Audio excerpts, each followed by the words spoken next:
A gente continua nesse assunto agora ao lado do Ricardo Natali, que é educador financeiro, porque, Ricardo, tem gente que deve, mas tem gente que cumpre a regra direitinho, inclusive recebe dinheiro na restituição.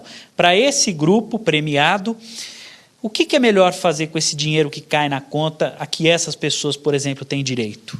Olha, o ideal é que esse valor, esse dinheiro extra que ela recebeu, seja usado para os seus objetivos, né? Então, por exemplo, depende muito da situação financeira dela. Se ela estiver endividada, sim, é interessante pagar essas dívidas para que saia desse problema, né? Mas se ela não estiver numa situação de endividamento, se ela for equilibrada ou investidora, ela pode usar esse valor para a realização dos sonhos dela, que de repente pode ser de curto prazo, de médio prazo ou de longo prazo. Para cada tipo de sonho, para cada objetivo, vai existir uma aplicação financeira, um investimento mais adequado. Vamos pegar os endividados. Qual é a dívida que a gente deve mirar primeiro se a gente tem um dinheiro e pode quitar essa pendência?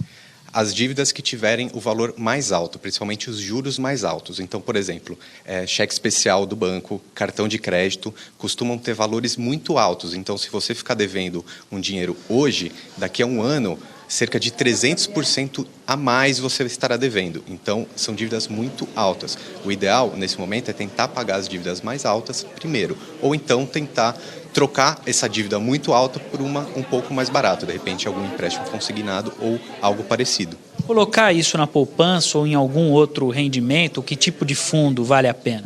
Olha, aí depende muito do objetivo, do perfil de risco e de quanto tempo esse valor vai ficar lá guardado. A pessoa não vai usar esse dinheiro para curto prazo, um ano e meio. Tá.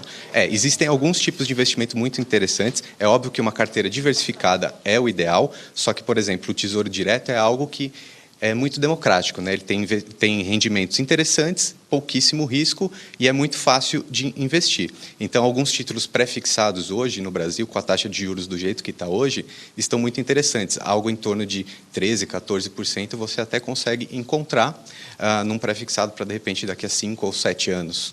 Poupança ainda vale a pena ou desvalorizou muito? É hora de deixar de prestar atenção nesse rendimento conservador e arriscar ir para outro fundo, por exemplo? A poupança ela é o mais conhecido, mas ela não é a mais rentável. Tá? Então, eu não costumo indicar a poupança como um investimento tão interessante, porque, por exemplo, o Tesouro Direto ele é tão ou mais seguro do que a poupança e tão ou mais conservador. Então, eu não acho que seja interessante você ficar na poupança, sendo que o Tesouro Direto, por exemplo, é mais rentável e tem o mesmo tipo de segurança. Agora, se a pessoa começar a investir e começar a entender um pouco mais esse mundo, aos poucos ela vai adquirindo, diversificando algum outro tipo de investimento, um fundo de investimento imobiliário, ou de repente até a renda variável com as ações, e enfim. Muito obrigado pelas explicações, Ricardo Natali, participando conosco aqui na Globo News. A gente volta com vocês no estúdio, meninas. Dicas importantes aí, obrigada, viu?